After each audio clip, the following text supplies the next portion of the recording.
হেই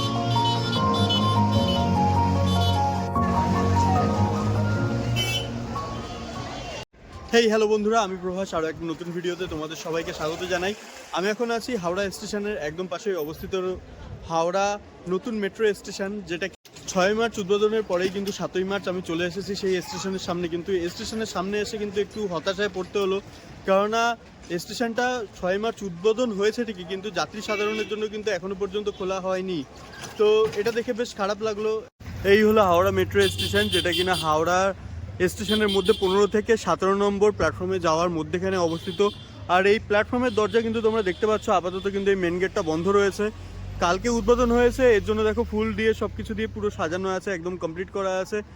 station তো পুরো complete আছে, বাট এখনো পর্যন্ত যাত্রী পরিষেবা কিন্তু চালু হয়নি। তো এই হাওড়া মেট্রো স্টেশনের পাশে দাঁড়িয়ে থাকা কিছু ইঞ্জিনিয়ারদের সাথে আমরা কথা বললাম, কথা বলে তাদের কাছে শুনতে চাইলাম যে এই মেট্রো স্টেশনটা কবে থেকে জনসাধারণের জন্য খুলে দেওয়া হবে। তো তারাও কিন্তু ঠিক মতন বলতে পারলো না, আপাতত এটা বন্ধই রাখা রয়েছে। গভর্নমেন্টের থেকে যেদিন বলা হবে যে ওপেন, সেদিন থেকেই ওপেন করা হবে। এসেছিলাম এখানটাতে মেট্রো রেল চড়বো, গঙ্গা নিচ থেকে একটা সুন্দর ট্রেন জার্নি করব, তো সেটা তো আর হলো না আজকের জন্য।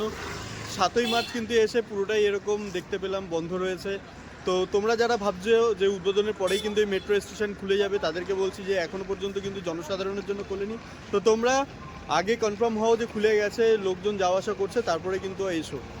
মেট্রো স্টেশন উদ্বোধনের দিন কিন্তু বেশ কিছু সংবাদ মাধ্যম সাথে কিছু ইউটিউব চ্যানেলে দেখিয়েছিল যে এই মেট্রো স্টেশন কিন্তু খুলে গেছে, কিন্তু আদৌ এটা হয়নি। শুধুমাত্র এই উদ্বোধনের দিনটুকু তারা তাদের সংবাদ মাধ্যম দ্বারা বা তাদের ইউটিউব চ্যানেলের সোর্সে কিন্তু এই জায়গাটাতে আসতে পেরেছিল এবং তারা একটা সুন্দর ট্রেন জার্নি করতে পেরেছিল। তো তোমাদের এই ট্রেন জার্নিটা করার জন্য বেশ কিছুটা সময় এখনও হয়তো লাগতে পারে।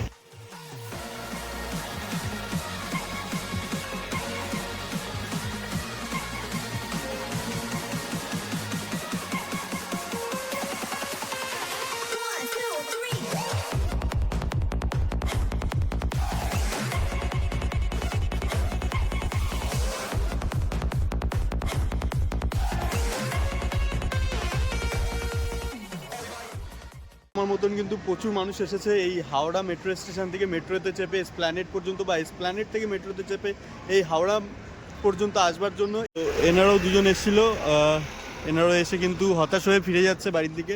আজকের এই ভিডিওটা আমি তোমাদেরকে ছোট্ট একটা ইনফরমেশন দেওয়ার জন্য করেছিলাম, কেননা আমিও এসেছিলাম খুব আশা নিয়ে এই হাওড়া মেট্রো স্টেশন থেকে মেট্রো চড়ে এসপ্ল্যানেড পর্যন্ত গঙ্গার নিচের থেকে যাব বলে। তো সেটা আর হলো না। তো তোমরাও যারা এরকমভাবে মনে আশা নিয়ে আসবে, তারা কিন্তু আগে কনফার্ম হয়ে নেবে যে এই মেট্রো পরিষেবা আগে চালু হয়েছে কিনা, তো তারপরেই আসবে। প্রচুর মানুষ আসছে কিন্তু এখানটাতে মেট্রো পরিষেবা উপভোগ করতে। তো অনেকেই কিন্তু নিরাশ হয়ে আবার বাড়িতেও ফিরে যাচ্ছে। তো এখন বাড়িতে ফিরে যাব, ভিডিওটা শেষ করার টাইম চলে এসছে। এই ভিডিওটাতে আমি তোমাদেরকে হাওড়া মেট্রো স্টেশন উদ্বোধনের পরের বেশ কিছু আপডেট তোমাদেরকে আমি দিলাম। তো এখনকার জন্য আমি তোমাদের কাছ থেকে বিদায় চেয়ে নিচ্ছি। দেখা হচ্ছে পরবর্তী কোনো একটা ভিডিওতে, ততক্ষণের জন্য টাটা।